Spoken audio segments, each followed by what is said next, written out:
Hello, welcome back to খেলো Bangla channel. আজকের ভিডিওতে থাকছে কলকাতা ডার্বির নতুন ভেন্যু কিন্তু ঠিক হয়ে গেছে।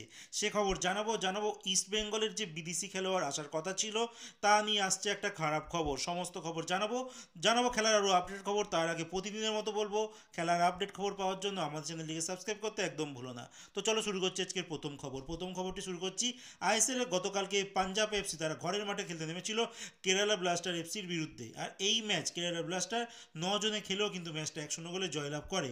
আর আইএসএল এর ইতিহাসে এটা সম্ভবত প্রথমবার যে কোনো টিমের 2জন খেলোয়াড় রেড কার্ড দেখেছে, তারপর একটা টিম কিন্তু জয়লাভ করে মাঠ থেকে বাইরে গেল।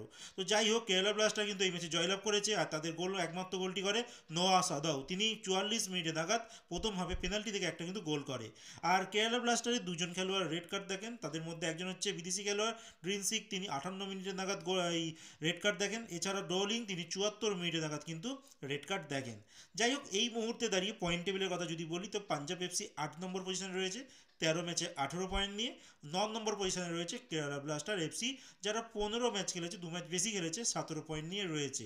আর আজকে কিন্তু খেলা রয়েছে মুম্বাই সিটি এফসির সঙ্গে ইস্ট বেঙ্গল। এটা ইস্ট বেঙ্গলের হোম ম্যাচ। যাই হোক, এরপরে যে খবরটি তোমাদের জানাবো সেটা হচ্ছে আমায় রানাবাডেকে দিয়ে। আমায় রানাবাডে, যাকে আমরা দেখেছিলাম লাস্ট একটি ম্যাচে, যেখানে এফসি গোয়া তারা খেলতে নেমেছিল উড়িষ্যার সঙ্গে। উড়িষ্যার খেলোয়াড় আমায় রানাবাডে, তিনি কিন্তু একটা ওন গোল, একটা গিফট দিয়েছিল গোয়াকে। তো এই খেলোয়াড়টিকে কিন্তু এই মুহূর্তে কেরালা ব্লাস্টার ইন্টারেস্টেড রয়েছে উইন্টার ট্রান্সফার উইন্ডোতে সাইন করানোর জন্য। আর কেরালা এবছর অনেক টিমটাকে অনেকভাবেই চেঞ্জ করছে। খেলোয়াড় বলো, কোচ বলো, সব কিছু থেকে ওরা চেঞ্জেস করছে। তো এই বছরও তেমন মনে হয় না তাদের কিছু টার্গেট রয়েছে এই বছরের কাপের জন্য। যা ইঙ্গিত পাওয়া যাচ্ছে, উইন্টার ট্রান্সফার উইন্ডো যদি না হয়, তারা সামার ট্রান্সফার উইন্ডোতে এই আমায় রানাবাডেকে কিন্তু নিতে পারে কেরালা ব্লাস্টার এফসি। এরপরে যে খবরটি বলবো, একজন বিশ্বকাপে থাকা স্কোয়াডের খেলোয়াড়, মানে প্লেইং ইলেভেনে চান্স পায়নি, ইন্ডিয়ার একজন খেলোয়াড় আন্ডার 17 টিমে 2017 সালে যে ফিফা ওয়ার্ল্ড কাপ হয়েছিল ইন্ডিয়াতে, সেই টিমের স্কোয়াডে ছিল, মানে প্লেইং ইলেভেনে তিনি চান্স পাননি। যার নাম গিবসন সিং, উড়িষ্যার এফসির এই মুহূর্তের খেলোয়াড়। উড়িষ্যাতে ঠিকঠাক টাইম পাচ্ছে না, তিনি আইএসএল এর লাস্ট কবছর ধরে খেলছে, বাট ঠিকঠাক সেখানে টাইম পাচ্ছেন না। 22 বছর বয়স, এই সবে মাত্র, খুব বেশি বয়স নয়, মিডফিল্ডার পজিশনের খেলোয়াড়। এই খেলোয়াড়টি কিন্তু কমপ্লিট ট্রান্সফার মুভ করে নিল রাজস্থান ইউনাইটেড, আই লিগের একটি ক্লাব রাজস্থান ইউনাইটেড, সেখানে কিন্তু তিনি সাইন করে নিলেন। তো যাই হোক, তিনি বিশ্বকাপ খেলার পর ইন্ডিয়ান অ্যারোস হয়ে তারপর এই আইএসএল এর অনেকগুলো ক্লাবেই তিনি ঘুরেছেন, কিন্তু সেখানে ঠিকঠাক চান্স পাচ্ছিলেন না। বাট এই মুহূর্তে 22 বছর বয়স, কম বয়স, এই মুহূর্তে দাঁড়িয়ে তিনি কিন্তু রাজস্থান ইউনাইটেডে সাইন করে নিয়েছে। আই লিগে দেখা যাক কেমন পারফরমেন্স করেন।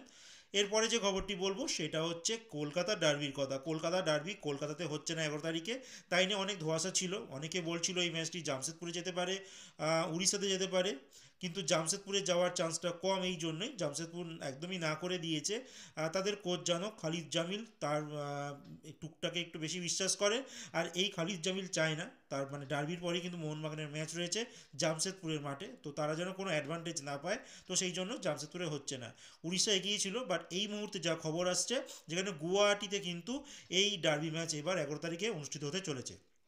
লাস্ট যে খবরটি বলে এই ভিডিওটি শেষ করবো সেটা হচ্ছে ইস্ট বেঙ্গলে একজন বিদেশির যে রুমার উঠেছে তিনি আসতে পারেন। কোস্টারিকান একজন খেলোয়াড়, জাতীয় দলের হয়েও খেলেছে কোস্টারিকার, যার নাম জার্গেস মন্টেনেগ্রো। তিনি কিন্তু আর ইস্ট বেঙ্গলে আসছেন না, যেটা রিজেক্ট হয়ে গেছে এই ডিলটা। কেন সেটা বলে দিই তোমাদেরকে। কারণ ইন্ডিয়া ছাড়াও সাউথ কোরিয়ার একটি ক্লাবের সঙ্গে কিন্তু তার লিঙ্ক আপ তৈরি হয়েছিল, কিন্তু বাদ সেজেছে ট্রান্সফার ফি। এডি যে লাইবেরিয়া যে ক্লাবটি রয়েছে, লিবেরিয়া, তো সেই ক্লাবটি সঙ্গে চুক্তিবদ্ধ রয়েছে এই খেলোয়াড়টি। আর তারা ভারতীয় মুদ্রায় প্রায় 6 কোটি টাকা ট্রান্সফার ফি চেয়েছে। আর এটা ইস্ট বেঙ্গলের যে ইমামি কর্তারা রয়েছে তারা কিন্তু দিতে রাজি নয়, তারা বেশি টাকা খরচ করতে রাজি নয়, যার জন্য এই মুহূর্তে এই ডিলটি কিন্তু রিজেক্ট হয়ে গেছে। তো এবার এই কোস্টারিকানের ডিল কিন্তু ক্যান্সেল। আর বলে রাখি, এর আগেও কোস্টারিকা থেকে একজন খেলোয়াড় এসেছিল লাস্ট ইয়ার, ফোর্বস ব্রাউন। তো তার খেলোয়াড় মানে খেলা তো আমরা দেখেছি কেমন খেলেছিল। সেই আবারও কিন্তু একই জিনিস হতে পায় যাচ্ছিল জার্গিয়েস মন্টেনেগ্রো নিয়ে। তিনিও কিন্তু জাতীয় দলের হয়ে খেলেছে, ওই ফোর্বস ব্রাউনও তিনি জাতীয় দলের হয়ে কিন্তু খেলেছেন। দেখা যাক ইস্ট বেঙ্গলের কপালে কী আছে, কারণ যে কটা বিদেশি আসে তাদের পারফরমেন্স কিন্তু খুব খারাপই হয়। এইটা আজকের না, ইস্ট বেঙ্গলে বিগত 12-13 বছর বেশি বেশি ধরে যখন আই লিগ খেলতো তখন থেকে এই সমস্যাটা চলছে। তারা একটা বিদেশি বা দুটো বিদেশি নিয়ে কিন্তু প্রত্যেকবারই ভোগে, এইবারও তার ব্যতিক্রম হচ্ছে। যাই হোক, আজকের মতো খেলা খবর এতটুকুই। ভালো থেকো, সুস্থ থেকো, দেখা হচ্ছে নতুন আরেকটি ভিডিওতে।